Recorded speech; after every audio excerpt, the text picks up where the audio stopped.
بسم اللہ الرحمن الرحیم۔ شروع اللہ کے نام سے جو بڑا مہربان نہایت رحم کرنے والا ہے۔ حضرت علی رضی اللہ تعالی عنہ نے ارشاد فرمایا، جن لوگوں کو ہم نے اپنے موت کا غم دے کر جانا ہے، کیوں نہ ان کو زندگی میں خوشی دی جائے۔ چہرہ خوبصورت ہو یا نہ ہو، الفاظ خوبصورت رکھیں، کیونکہ لوگ چہرے تو بھول جاتے ہیں مگر الفاظ ضرور یاد رکھتے ہیں۔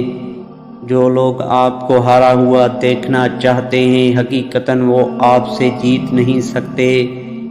اللہ صرف ہمارے راستوں کو موڑتا ہے، ہماری دعاؤں کو نہیں۔ وہ ہمیں اپنے طریقے سے ہماری منزل تک لاتا ہے۔ جب اللہ ناراض ہوتا ہے تو دنیا کی آسائشیں نہیں چھینتا، بلکہ سجدے کی توفیق چھین لیتا ہے۔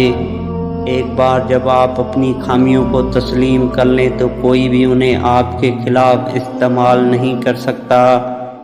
آپ کا سفر بہت ہلکا اور آسان ہو جائے گا اگر آپ کو اپنے ماضی کے ساتھ نہ رکھا جائے۔ کہا جاتا ہے کہ ذکر سے نہیں فکر سے پتہ چلتا ہے کہ کون اپنا ہے۔ جب اللہ تعالیٰ نے تجھے آزاد بنایا ہے تو لوگوں کی غلامی اختیار نہ کرو، اور اس خیر اور بھلائی میں کوئی خوبی نہیں جو برائی کے سوا حاصل نہ ہو، اور اس خوشحالی میں کوئی برکت نہیں جو تنگی کے بغیر میسر نہ ہو۔ جو شخص اللہ تعالیٰ کی بارگاہ سے عزت چاہتا ہے، اللہ تعالیٰ اسے عزت عطا فرماتا ہے۔ سب سے بڑا عادل وہ فرد ہے جو ایسے لوگوں کے ساتھ انصاف کرے جو اس پر ظلم کرتے ہیں۔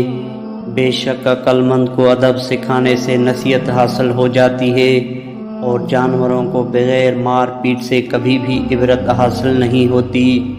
اگر تمہاری رائے کی ضرورت نہ ہو تو خاموش رہو، کیونکہ ایسا کرنے سے نہ تمہاری رائے پر غور کیا جائے گا اور نہ ہی تمہاری تعریف کی جائے گی۔ دوستو، ویڈیو اچھی لگے تو لائک شیئر ضرور کر دیجیے گا۔ اللہ حافظ۔